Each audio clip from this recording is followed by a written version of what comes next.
En Marcos, capítulo 5, versículo 1 en adelante, relata una historia donde Jesús pasó un lago en bote y se encuentra con un personaje para una sociedad rechazada, para una sociedad que este hombre era bastante agresivo. Se encuentra con un hombre maltratado, separado de la sociedad. Jesús se encuentra con un hombre que estaba viviendo en los sepulcros, dice. Vamos a leer el contexto, dice desde el versículo 1 de Marcos capítulo 5. Vinieron al otro lado del mar, a la región de los Gadarenos. Y cuando salió él de la barca, refiriéndose a Jesús, enseguida vino a su encuentro de los sepulcros un hombre con espíritu inmundo, que tenía su morada en los sepulcros, y nadie podía atarle, ni aun con cadenas, porque muchas veces había sido atado con grillos y cadenas, mas las cadenas habían sido hechas pedazos por él, y desmenuzados los grillos, y nadie le podía dominar. Y siempre de día y de noche andaba dando voces en los montes y en los sepulcros, e hiriéndose con piedras. Cuando vio pues a Jesús de lejos, corrió y se arrodilló ante él. Y clamando a gran voz dijo: ¿Qué tienes conmigo, Jesús, Hijo del Dios Altísimo? Te conjuro por Dios que no me atormentes. Porque le decía: sal de este hombre, espíritu inmundo. Y le preguntó: ¿cómo te llamas? Y respondió diciendo: Legión me llamo, porque somos muchos.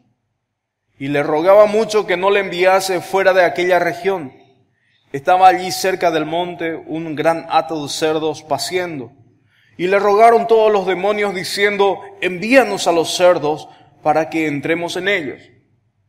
Y luego Jesús les dio permiso. Y saliendo aquellos espíritus inmundos, entraron en los cerdos, los cuales eran como 2000. Y el hato se precipitó en el mar por un desempeñadero, y en el mar se ahogaron. Y los que apacentaban los cerdos huyeron y dieron aviso a la ciudad y en los campos, y salieron a ver qué era aquello que había sucedido. Vienen a Jesús y ven al que había sido atormentado del demonio y que había tenido la legión sentado, vestido y en su sentido cabal, y tuvieron miedo. Y les contaron los que los habían visto, cómo le habían acontecido al que había tenido el demonio, y lo de los cerdos, y comenzaron a rogarle que se fuera de sus contornos. Al entrar él en la barca, el que había estado endemoniado le rogaba que le dejase estar con él. Le rogaba a Jesús para estar con él. Mas Jesús no se lo permitió, sino que le dijo: vete a tu casa, a los tuyos, y cuéntales cuán grandes cosas el Señor ha hecho contigo y cómo ha tenido misericordia de ti. Querido Dios y Padre, te alabo en esta preciosa mañana. Te doy muchas gracias, Señor, por tu presencia a través de tu Espíritu Santo en este lugar y en nuestras vidas. Y gracias, mi Señor Jesucristo, porque tú me has atraído hasta tus pies. Aquella noche tú me trajiste ante tus pies, Señor. Me convenciste de pecado y de juicio. Y pude aceptarte a ti como Señor y Salvador de mi vida. Y desde esa noche, desde esa fecha empezó un cambio dramático en mi vida. Gloria a ti, Padre, por esto. Y Señor, al estar contando mi testimonio pueda marcar vidas. Pueda bendecir, Señor, y también pueda glorificar tu nombre. Porque para eso tú me has llamado. Para eso tú me has redimido del pecado. Señor, muchas gracias. Voy a seguir lo que le dijiste a este hombre gadareno. Ve a tu casa, a tu gente, a contarle las maravillas, la misericordia de Dios que tú has tenido por mi vida, Señor. Espíritu Santo, ministranos en esta mañana. puedas quebrar, Señor, la dureza de nuestro corazón. Oh sí, Señor, tú puedas entrar en lo más profundo de nuestro ser y empezar a inquietar nuestra vida, a despertar ese deseo de buscarte a ti, aunque no te conozcamos, pero haya un tremendo deseo en nuestras vidas de buscarte a ti, oh Dios. Y ahí tú puedas acudir a nuestro auxilio. Padre, en el nombre de Jesús, Espíritu Santo, rompe toda estructura de nuestra mente, de nuestro corazón, de nuestro espíritu. Te entregamos este lugar, Señor. Tú puedas tomar control, absoluto control, Señor, de la atmósfera espiritual, Señor. Y todos los que pasan, Señor, en las calles sientan tu presencia, Padre, en el nombre de Jesús. Espíritu Santo, haz lo que quieras en esta mañana, como quieras, con quien quiera. Glorifícate, Padre. Gracias, mi Señor. En el nombre de Jesús. Amén. Han pasado 14 años que le conozco a Jesús. Ha pasado 14 años. Fue el 7 de octubre del 2000. Fue un sábado de noche, tardecita. Un amigo me invitó a ir a la iglesia. Un amigo que de vez en cuando se iba a la iglesia. Me invitó para ir a la iglesia. Dios le usó a este muchacho. Bendigo la vida de este muchacho.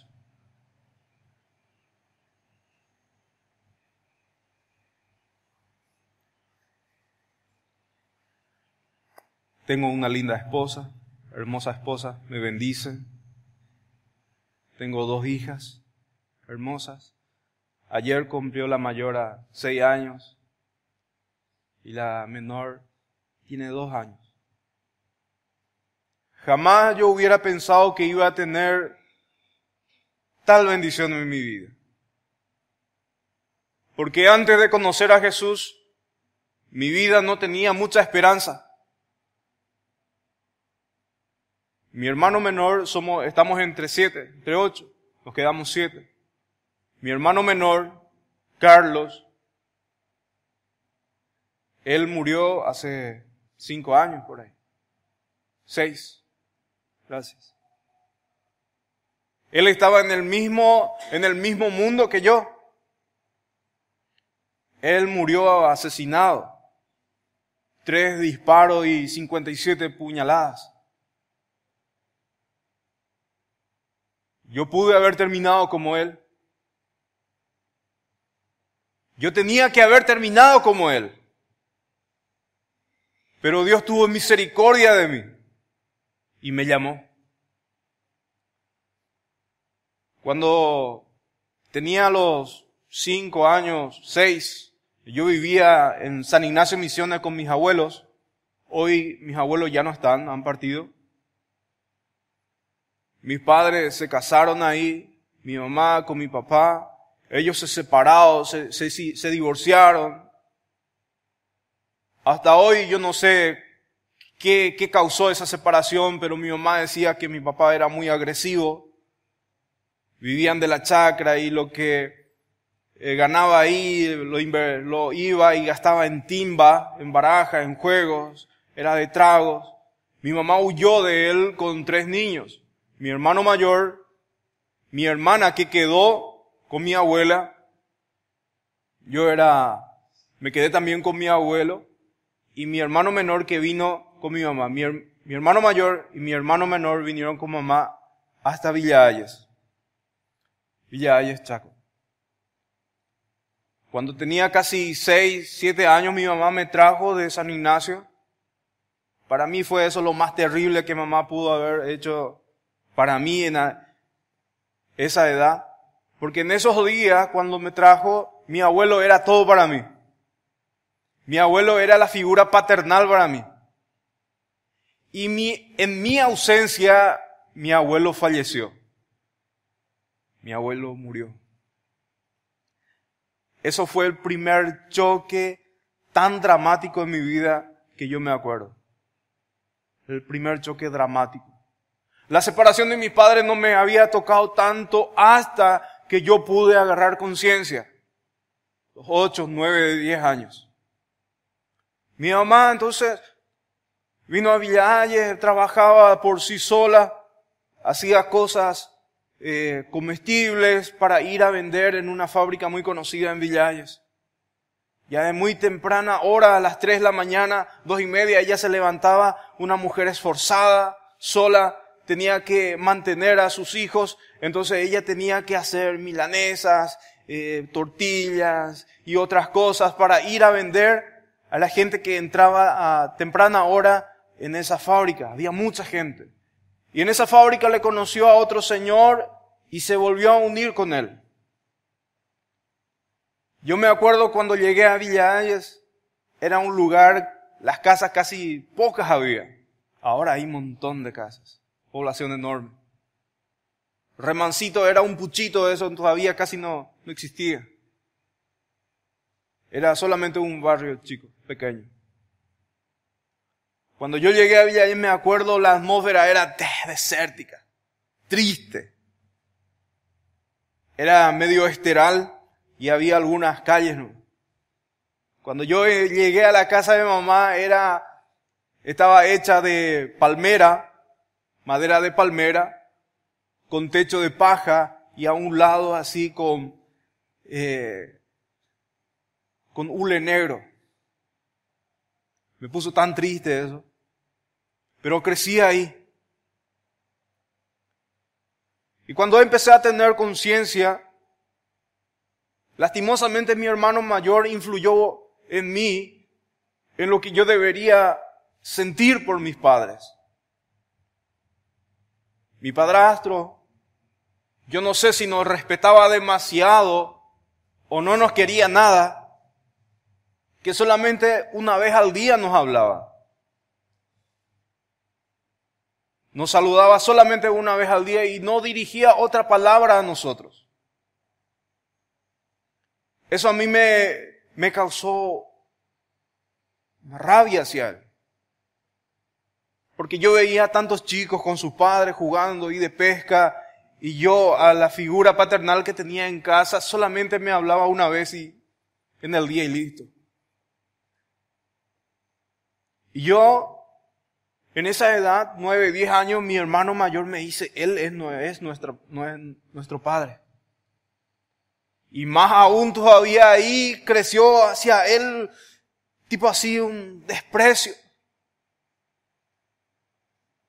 Y ya yo me acuerdo demasiado bien. Y en esa edad, 8, 9 años, somos inocentes, son niños. Pero ya tenía un pensamiento, no sé de dónde vino en mi cabeza, pero yo quería matar a mi papá, a mi padrastro. Yo tenía pensamiento de homicidio, de homicida. Era inocente la forma que yo quería matarle, pero yo decía, había un charco ahí atrás de la casa, un pequeño tajamarcito, y mi idea era ir a empujarle ahí y él que se caiga y que se muera ahí. No iba a morir él ahí, porque se iba a levantar de ahí y no le iba a alcanzar el agua hasta el cuello. Pero yo ya desde pequeño tenía ese pensamiento de homicidio. Y yo era un chico muy introvertido. Todo lo que me decían o lo que me hacían, yo lo guardaba muy dentro de mi corazón. A nadie se lo compartía. Llegué a la adolescencia. Cuando llegué a la adolescencia, 11, 12 años, 12 me fui al colegio. Y ahí empecé a despreciar también a mi mamá. Mi mamá, como siempre, fue vendedora, tuvo que vender, como ya les conté, tenía que traer el dinero para la casa, para nuestro sostén. Ella nunca nos hizo faltar un plato de comida porque ella decía, prefiero que a mí me falte la comida que a usted le falte. Entonces siempre nos ponía comida, ropas adecuadas, quizás no sea las últimas marcas, pero siempre nos daba lo que necesitábamos. Pero como mamá tampoco recibió en su familia, a mamá le faltaba algo que nosotros necesitábamos, que yo necesitaba. Y es ese abrazo de mamá. Ah, yo no sé cuántos habrán recibido ustedes ese abrazo de mamá. Y yo una vez me acuerdo que mi mamá me puso en su regazo y me malcrió un poco. Después nunca más recuerdo. Y esa necesidad creció en mí y esa necesidad buscó otras cosas. Esa necesidad, esa falta de amor de mi mamá, de mis padres, crearon en mí un resentimiento hacia mi mamá. Y yo no le quería a mi mamá, claro que le quería, ¿verdad? Pero decía, no le importo a mi mamá tampoco.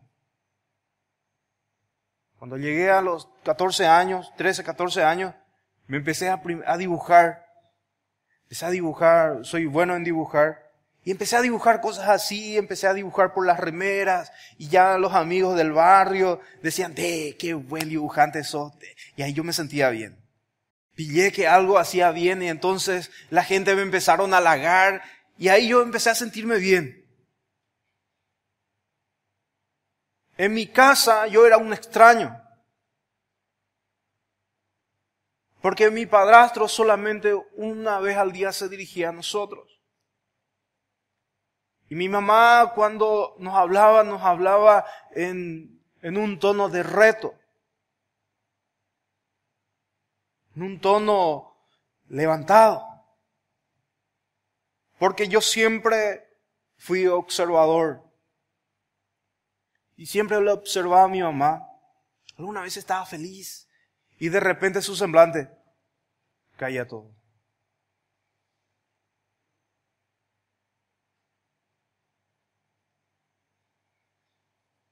A los 15, 16 años, cuando estaba en el primer curso, que sería la Reforma Vieja, séptimo grado, mi hermano y yo éramos compañeros, porque yo me había aplazado algunos grados en la primaria. Y él se había aplazado en 6 materias, y yo en 4 materias. Y mi mamá nos dijo, bueno, ya que no quieren estudiar, estamos gastando de balde por ustedes, vayan a trabajar. No era cierto eso. En esa época yo estaba estudiando computación, Windows estaba entrando cuando eso. Estábamos en DOS, Norton y otras cosas todavía. Y cuando mi mamá nos dijo que vayan a trabajar, ahí yo, ¿ahora qué voy a hacer? Había un vecino, era constructor, albañil, me fui a trabajar con él. Y ese albañil, ese constructor no le conocía a Dios. Y saben ustedes bien la vida de los albañiles que no conocen a Dios. Y yo aprendí todas las mañas con ellos. Empecé a tomar con ellos. Empecé a fumar cigarrillo. Pero no era tanto. Hasta que llegó los 17 años. Pero antes de eso yo me empecé a hacer los tatuajes. Yo mismo lo hacía cualquier garabato. Y mis compañeros, mis amigos decían, wow, y en esa época no había tanto todavía en nuestra sociedad, en Villa Hayas. Y no tengo vergüenza de mostrarlo. Algunos dicen, ¿por qué no te pones camisa para no mostrar? No puede ser que un pastor ande con tatuaje. Yo le digo, no estoy de acuerdo con eso. ¿Por qué voy a esconder? Antes era así. Dios en su misericordia me cambió. Y si me preguntan, mi hija me dice, ¿qué tenés todo esto? Yo era profesor de escuela dominical y los niños me preguntaban, ¿por qué te hiciste todo? ¿Por qué te escribiste por tu cuerpo? Me dice. Y yo le digo, porque no le conocía a Jesús. No le conocía a Jesús, por eso me hice estas cosas.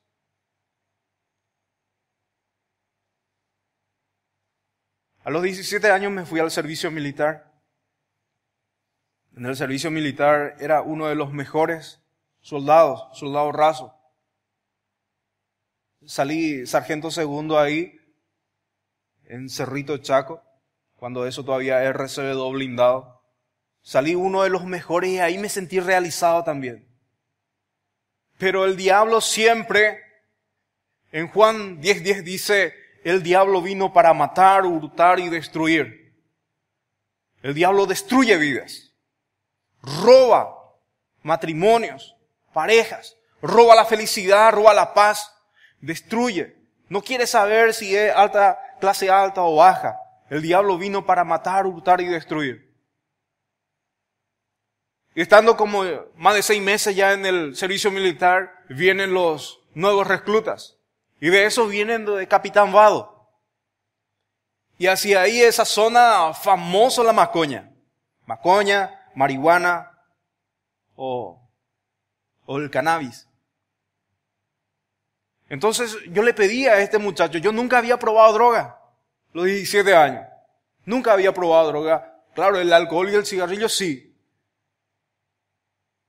Y este muchacho cuando se fue a su casa me trajo en un paquete de cigarrillo lleno de marihuana. Y yo he visto por las teles y otras cosas lo que era la droga y veía chicos drogándose, etc. Pero nunca lo había experimentado. Ni tenía en ese momento amigos que eran drogadictos. Hasta que vino la droga y yo me acuerdo la primera vez yo era cabo de semana se le llama en el servicio militar. Y yo me quedaba encargado de mis camaradas y yo le distribuía a cada uno en su trabajo y yo me quedaba solo en la cuadra con el que cuidaba la cuadra. La cuadra es el lugar donde duermen los soldados. Entonces yo vacié un cigarrillo, le quité todo el tabaco, crubiqué bien la marihuana y le puse adentro del cigarrillo y lo empecé a fumar. Como si fuera que yo siempre fumé. Empecé a fumar y fumaba tranquilo. Me acosté en la cama, de repente quise escupir. Y cuando iba a escupir, no salía la saliva. Y me desesperé. Ahí sentí un ardor en mi cara, empezó a subir un calor en mi cara, mi ojo empezó a ponerse rojo. Corrí al baño, tomé agua, no era rico el agua. Eso era el efecto de la marihuana. Yo me empecé a reír de cualquier macanada. Y ahí empecé a probar la marihuana. Ahí le conocí a algunos camaradas que eran de Luque, otros de otros lados, y eran drogadictos también. Y nos juntamos en una piecita y armamos así de cuadernos, de hojas de cuadernos, y ahí poníamos la marihuana y fumábamos así. Para nosotros era una locura. Saliendo del servicio militar, a mi gusto yo no me quedé drogadicto. Cuando salí del servicio militar, volví a la casa de mamá. Después de algunas semanas mamá me dijo, tenés que salir de casa. No tenía ninguna profesión. No tenía dónde ir. No tenía dinero. No tenía nada. Solamente algunas ropas. Entonces salí. Mi hermano mayor ya había salido muchos años. En su adolescencia también salió de la casa de mamá. Y él estaba concubinado y estaba viviendo en un alquiler. Llorando me fui junto a él, me dijo, mamá me echó de la casa. Y te podés quedar ahí en el galpón, hay una cama vieja ahí te podés quedar. En un galpón. Esa noche me encontré con mi hermano menor. Ya mi hermano menor ya había sido echado de la casa también. Y él vivía por ahí. Y en esa noche me fui junto a mis hermanos y ellos estaban reunidos en una casa de una chica. Y me dijo, vamos a fumar marihuana. Nos fuimos a unas cuadras y lo que tenía era el hachís. El hachís es la esencia de la marihuana. Lo que cuando se prensa la marihuana sale no sé cómo sería el jugo, y eso lo juntan y lo hacen bolitas. Y eso es más fuerte todavía su potencia. Entonces nos fuimos a una escuadra cuando yo me senté de rodillas y empecé a fumar. Y fumamos así entre tres estábamos. Cuando yo vine con él ya casi no pude caminar. Me recosté por él, llegamos a la casa donde donde nos reunimos.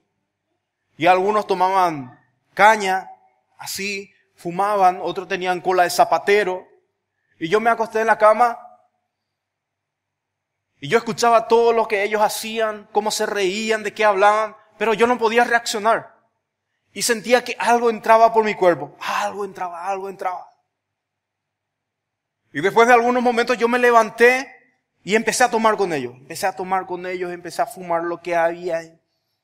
Desde esa noche yo me quedé adicto a la marihuana, al alcohol. Y yo conseguí trabajo en albañil, ayudante, y yo mismo me compraba y nunca me faltaba. Para ir acelerando, yo me volví un adicto. Y ya, después de un año, yo ya me volví alcohólico. Yo tenía que tomar. Tenía 19 años. Yo era alcohólico. No podía pasar un día sin tomar. Y no tomaba un trago. Y tomaba. Y empezaba a fumar marihuana ahí. Yo no sé, ¿alguien de ustedes probó alguna vez marihuana acá? El pastor dice sí. El alcohol, también no hay otro. Alcohol. Muchos prueban alcohol, ¿verdad? Pero ¿quiénes quedaron? Seguramente hay muchos. Hasta perderse. Y nosotros en Villa Ayes, con mi hermano menor y otros amigos, empezamos a armar un grupo de drogadictos. Y fuimos los mayores grupos de drogadictos en ese tiempo. Y el diablo utilizó nuestra vida para que nosotros nos destruyamos y destruyamos a otros jóvenes. Hasta hoy en Villa Ayes hay mucha drogadicción y mucho más. Famosos pirañitas. Esos pirañitas fueron los que le mataron a mi hermano. Eran adolescentes. El mayor estaba a punto de cumplir 18 años.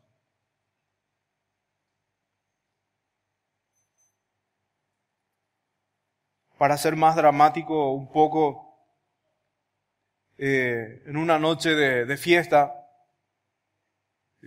sin Cristo, estábamos ahí tomados, estábamos dopados, estábamos drogados. Y empezó una pelea. Nosotros estábamos entre 3 y el otro estaba entre 2.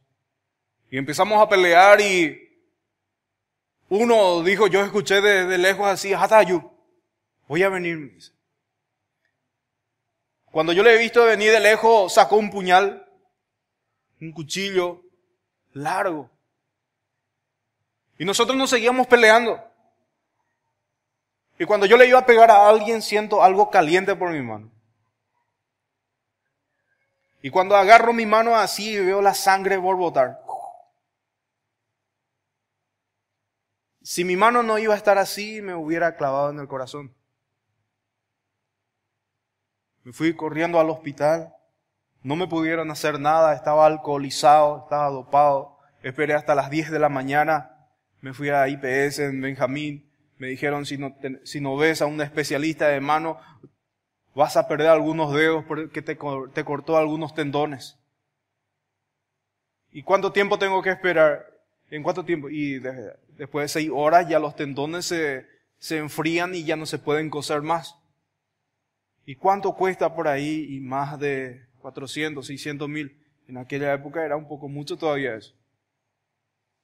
Y yo no tenía dónde sacar. Y yo ya dije, ya pierdo ahí algunos dedos. Mi mano estaba así ensangrentada. Solamente me lavaron ahí en el hospital, me pusieron un trapo. Cuando me fui a primeros auxilios, ellos lavaron nomás, me cosieron.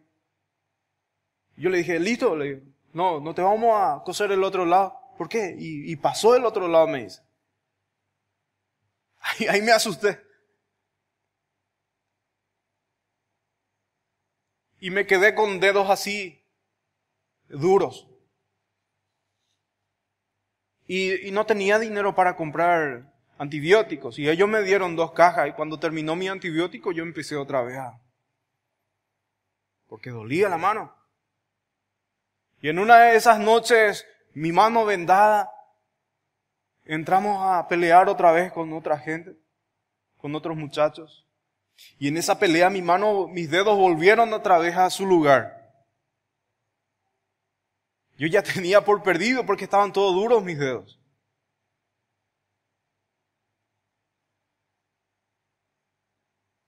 En una de esas noches también había 2 grupos diferentes en Villa Halle, un grupo de metaleros y otro más abierto que era nuestro grupo. Y nosotros no nos entendíamos bien con ellos. En una de ellos nos peleamos. Yo le acuchillé a uno. Porque estaba dopado, estaba alcoholizado. Y después yo salía otra vez solo en las fiestas o por ahí, cuando el grupo no estaba. Y yo decía, ¿qué me importa? Si me matan, no le tengo miedo.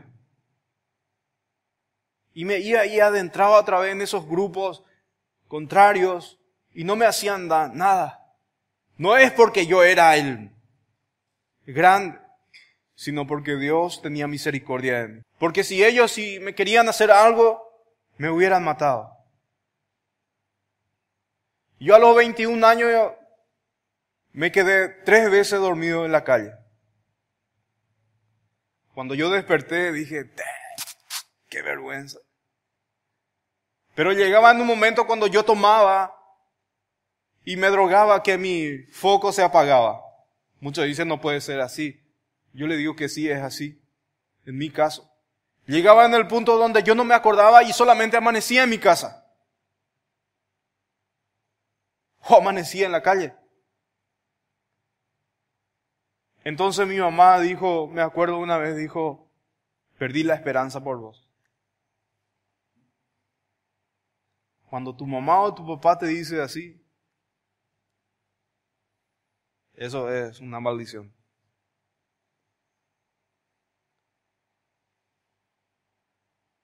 Yo me sentía sucio, yo me sentía perdido, me intenté suicidar varias veces.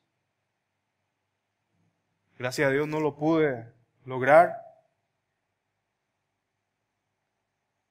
Y siempre en mi corazón había algo que quería ser bueno, que quería ser bondadoso. Pero ¿cómo iba a ser bueno si la maldad estaba en mí?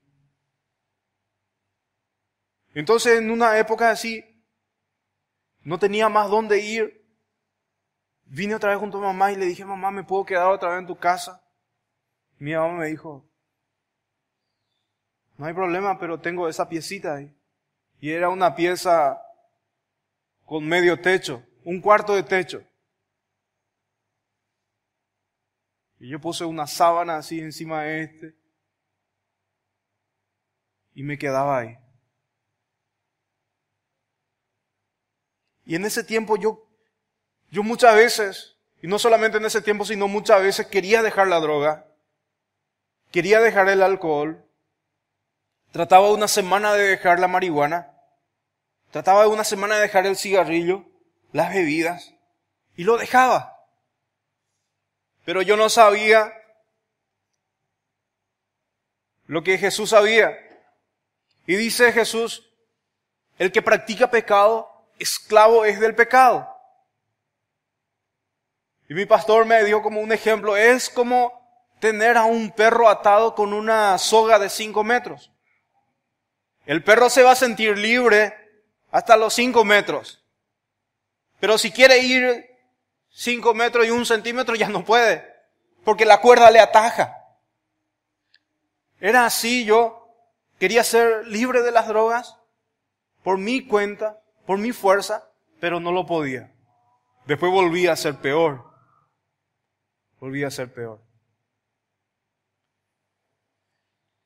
Y no sé de dónde apareció, pero hubo una voz en mi cabeza que me decía, busca una Biblia. Busca una Biblia, me dice. Y en ese tiempo he visto una Biblia en la casa de mamá. Estaba sobre una cómoda.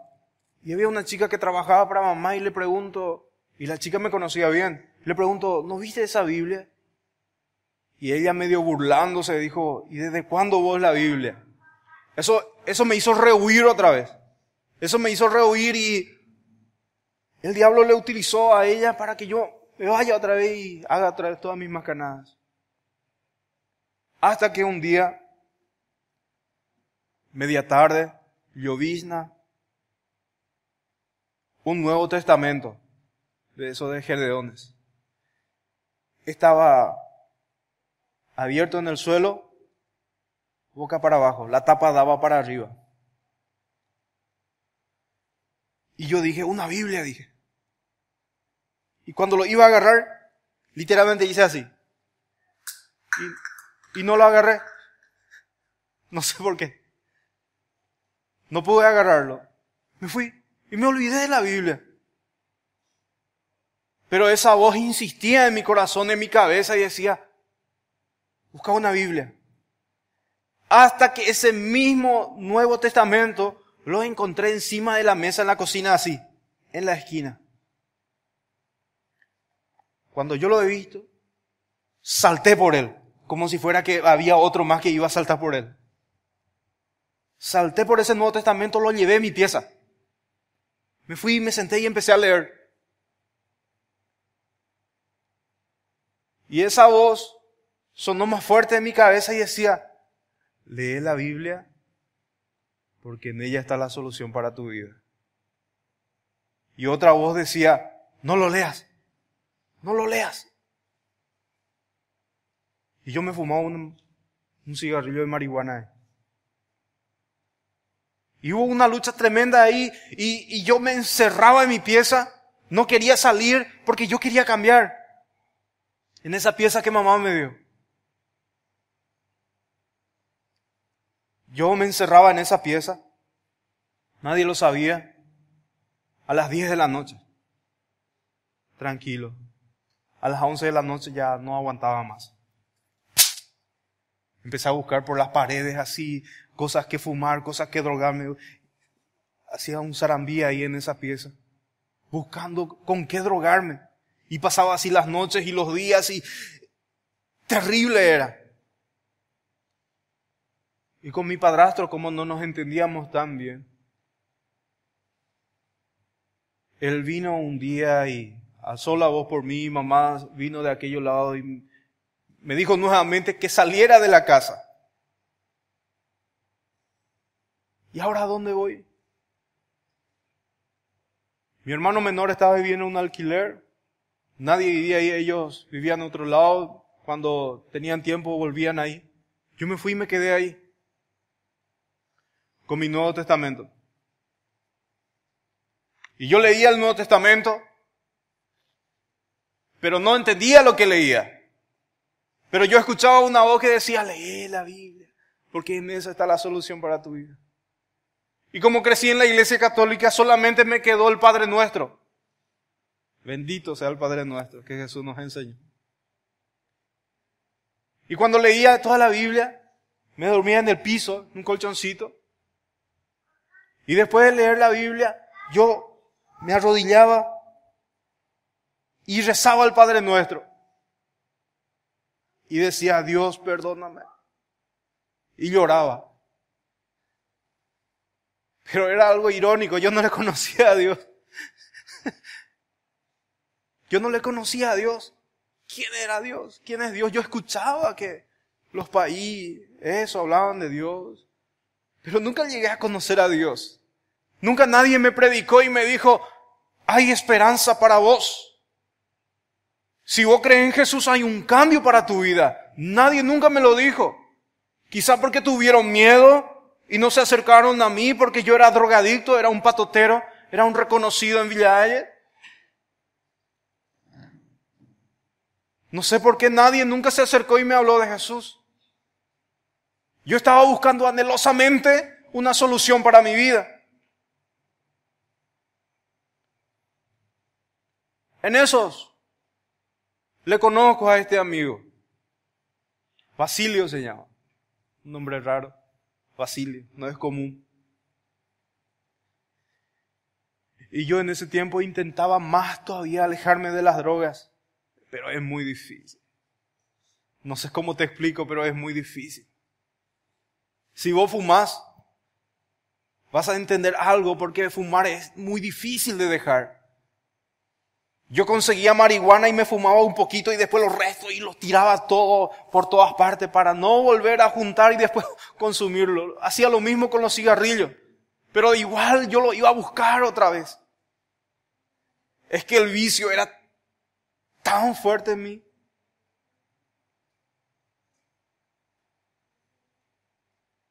Y en esos días me viene y me dice, Basilio, Julio, vamos a la iglesia este sábado, me dice. Dale, vamos. Me viene y me dice después, no podemos ir este sábado, vamos el próximo, me dice. Dale.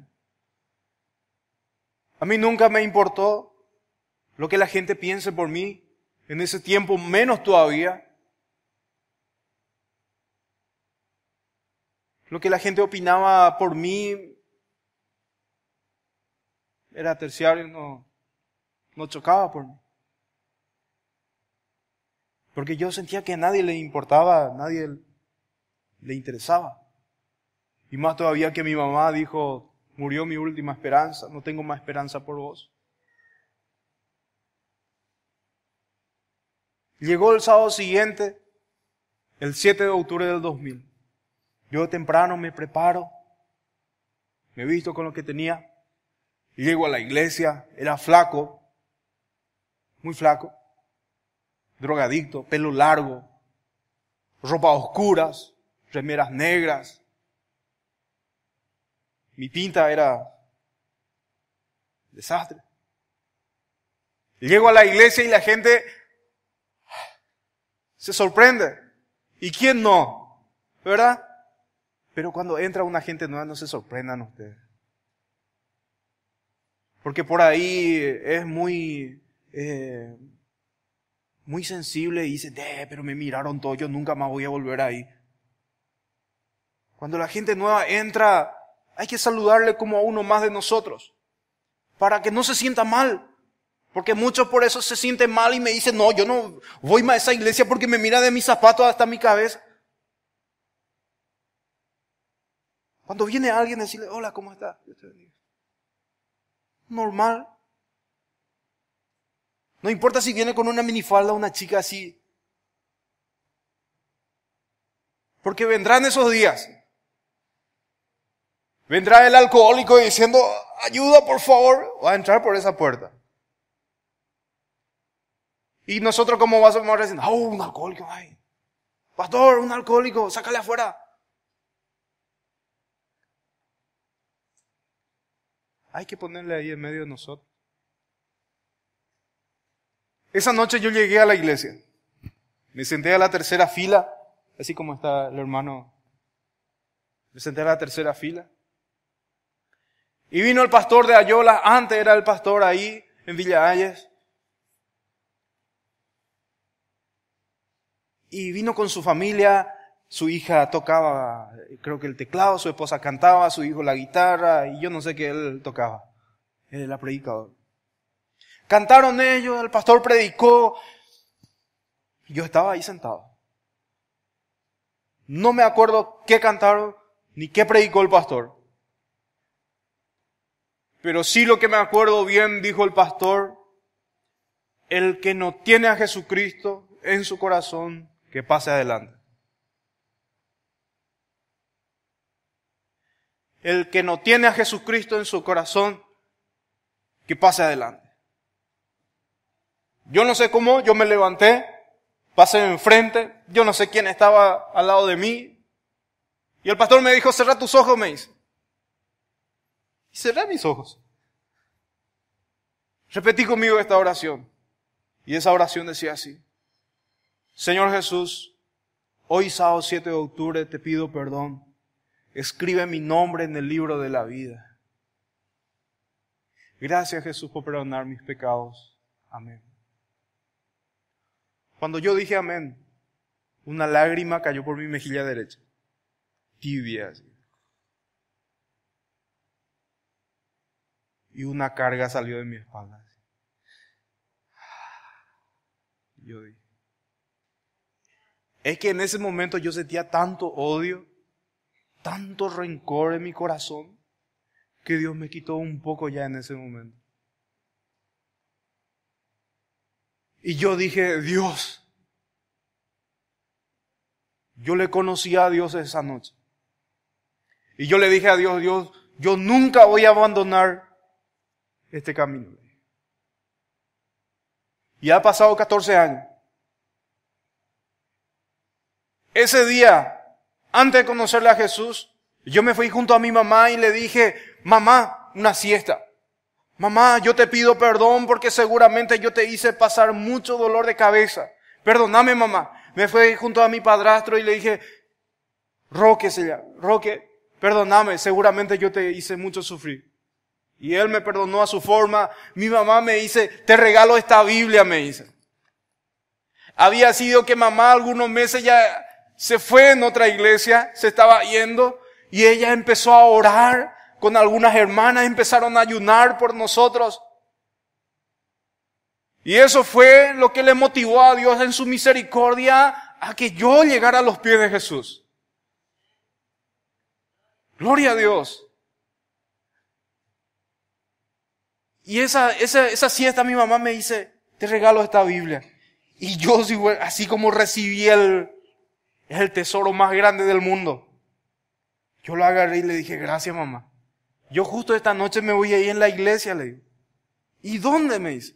Y allá en Nueva Jerusalén, en la Asamblea de Dios, le digo. Yo también me voy. Y se va esa noche.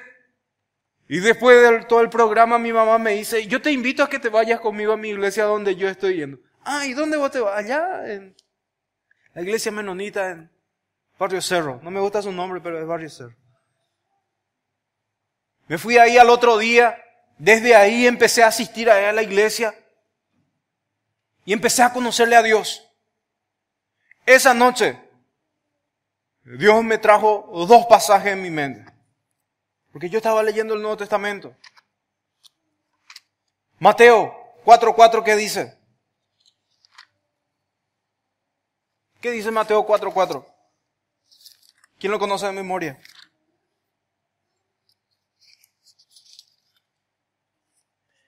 Dice Jesús en la tentación al diablo, el diablo le tienta y le dice, si eres hijo de Dios, convierta esta piedra en pan.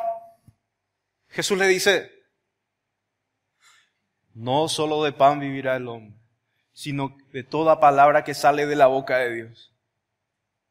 Y me trajo otro texto, San Juan 5:39, donde Jesús estaba hablando a los fariseos y fuertemente. Y Jesús le dice a los fariseos, ustedes escudriñan las escrituras, porque a vosotros os parece que en ellas tenéis la vida eterna, y ellas son las que dan testimonio de mí.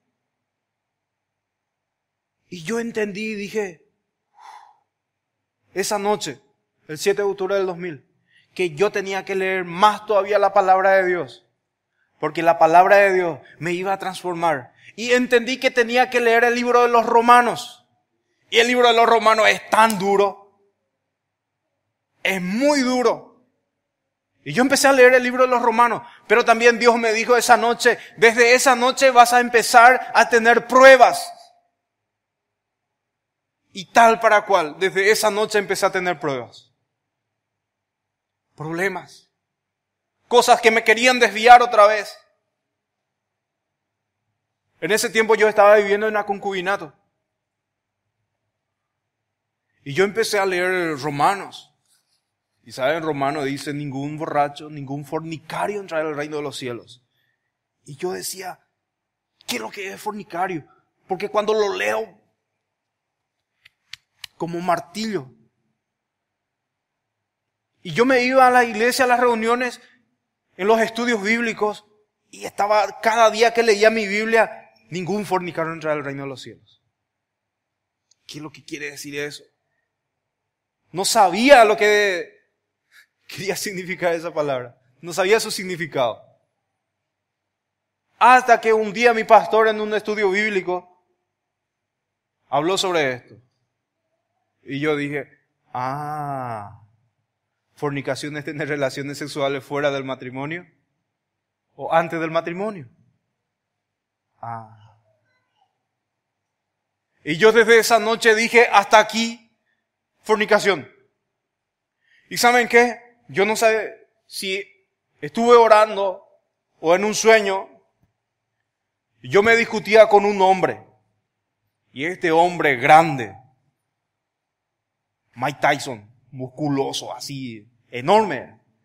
Con ese yo me estaba discutiendo. Y nos discutimos, la discusión era tan fuerte, y yo le pego. En el pecho le pego. Y él se cae. Y me mira así con ojos blancos así. Y me dice, ¿me traicionás? Me dice. Y yo me doy la vuelta y me río por él. Ese es el demonio que estaba dentro de mí. Ese era el demonio de la fornicación que me ataba a la lujuria. Y hasta hoy sigue atrás queriendo dar zangadillas. Porque yo antes era títere del diablo, el diablo me jugaba. ¿Ustedes piensan que yo soy tan feliz así con mis tatuajes? No. Las marcas que tengo, lo que sufrí en mi vida, fueron horribles cosas. No estoy orgullosa de eso. Pero el diablo casi me mató, casi me destruyó. Cuando le conocí a Jesús, yo empecé a hablar de su palabra, porque yo entendí que tenía que contarle a los demás lo que Dios estaba haciendo en mi vida, como en el endemoniado Gadareno. Me fui a hablar a mis amigos, a mis socios drogadictos, y les predicaba yo, y si te convertí te vas al infierno. Y no me importaba si tenía gente corbatita o no, o era un borracho, yo le hablaba de la palabra de Jesús. Le contaba mi testimonio que Dios estaba haciendo en mi vida.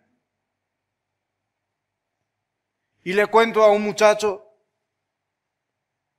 a un drogadicto, le digo, mira, Douglas, se le decía, mira, Dios me cambió mi vida. Le conocí a Jesús y ahora soy diferente, me dice.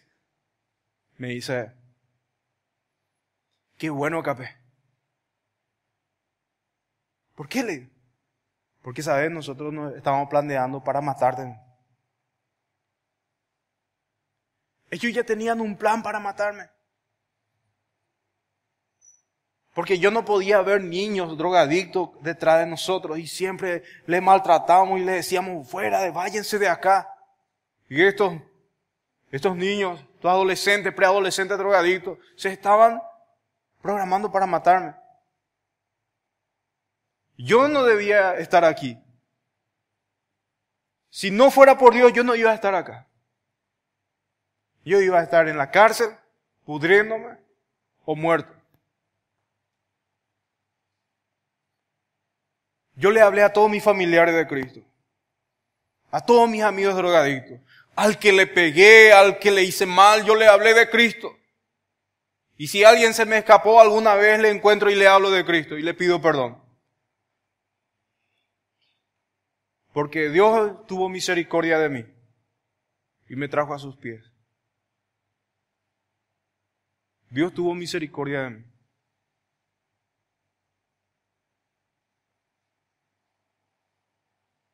Con mi hermano menor, Carlos, me dice un día, Te admiro, mi hermano, me dice. Él es drogadicto. Yo ya siendo cristiano. Te admiro porque a vos pareciera que siempre te sale bien las cosas. No sé de dónde habrá sacado eso, pero en ese momento sí. Porque yo le conocía ya a Jesús. Y empecé a orar por él. Si querés subir ya con tu guitarra, sería bueno. Ya que traes desde allá. Sí.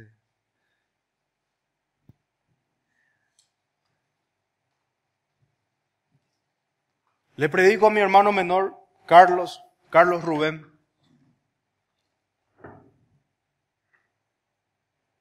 Le quería mucho a mi hermano. Me acuerdo una vez nos arrodillamos juntos, oramos juntos, pero él no pudo liberarse. Hasta hace poco le encontré a un hermano que antes era alcohólico y trabajaba con él, hacía último trago, haciendo carbón. Me dice que mi hermano siempre tenía una Biblia. A pesar de su vida, él siempre tenía una Biblia y nos predicaba, decía. Una noche, un sábado de noche, mi hermano mayor me dice, Julio, me dice, ¿qué pasó? Viti murió, me dice.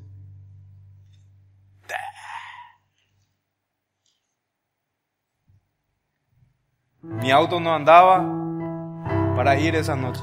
Tuve que esperar al otro día. Nos fuimos al colectivo, llegamos a casa. Miré el cuerpo de mi hermano ahí en el ataúd. Y mi hermano menor sabía pelear. No iba a retroceder cualquiera. Y tenía 3 disparos. Uno en el hombro, uno en la pierna y otro en el pulmón. Y 57 puñaladas. Yo miré su mano y él quiso defenderse porque tenía muchas rastros de que atajó el cuchillo. Y eran 3 adolescentes. Y vinieron mis tíos, mis parientes de muchos lugares. Y yo me puse enfrente del ataúd y empecé a predicarles a ellos. Y yo le dije, si mi hermano viviera hoy, y si le conociera a Jesús, le iba a decir a ustedes que se conviertan, que vengan a Jesús, que se arrepientan de sus pecados, que vivan diferente, que hay una esperanza para nosotros. Quizás no seas drogadicta, alcohólico, alcohólica, pero quizás te falte a Jesús. Realmente estás viviendo una vida religiosa. Porque cuando tenemos a Jesús la vida es diferente. Vemos la vida de una perspectiva diferente. Y no lloré mucho ahí cuando prediqué cerca de mi hermano. Pero ¿saben dónde lloré muchísimo? Cuando le metimos en la iglesia. Cuando le metimos en la iglesia yo lloré demasiado. Porque yo oré tanto por él. Yo le pedí mucho a Dios por él. Porque si él llegara a conocer a Jesús, iba a ser un testimonio grande en Villalles. Pero no le pude ver así cambiado, sino que le metí muerto. Eso me... Pero yo estuve feliz. Porque la última vez que he visto con vida a mi hermano fue esa Navidad anterior. Y mi pastor me invitó a predicar.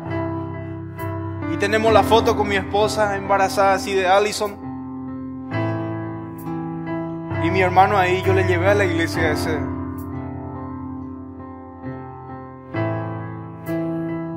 Hoy ha pasado 14 años. Y Dios me ha dado dones. Hasta el año pasado estaba pastoreando en una iglesia. Salí de esa iglesia.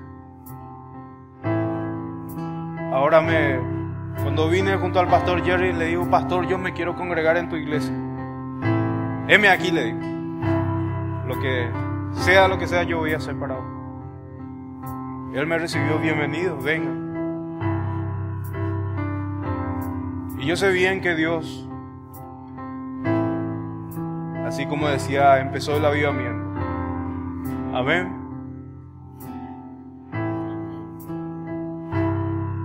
Empezó el avivamiento. Hoy es un día especial, veo a amigos de acá de Loma Plata acercándose. Es un gusto ver. Pero lo más lindo es tener a Jesús en el corazón. Lo más lindo es tener a Jesús en tu corazón. Eso te cambia, eso te transforma.